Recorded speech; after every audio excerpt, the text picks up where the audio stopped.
Hello, আসসালামু আলাইকুম। কেমন আছেন সবাই? আশা করি সবাই ভালো আছেন। দেখুন এই যে আমের আচারের আমরা যে মাখিয়েছিলাম মসলাটা হচ্ছে রসুন বাটা এবং শুকনা মরিচ বাটাটা এবং এটা কিন্তু অবশ্যই খুব ভালো করে মাখাতে হবে। গত ইসেও আপনাদেরকে আমি বলেছি যে অনেক সুন্দর করে মাখাতে হবে যাতে প্রতিটা আমের গায়ে খুব সুন্দর করে লাগে।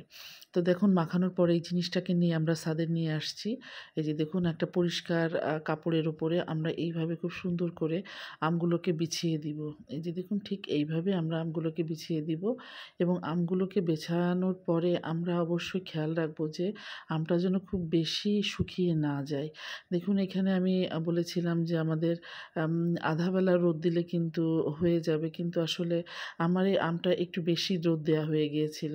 এই যে দেখুন এরপরে আমরা মসলা গুঁড়াটা দিচ্ছি আমের উপরে এবং কি মসলা এতে যাবে আমি আপনাকে জানিয়ে পরবর্তীতে।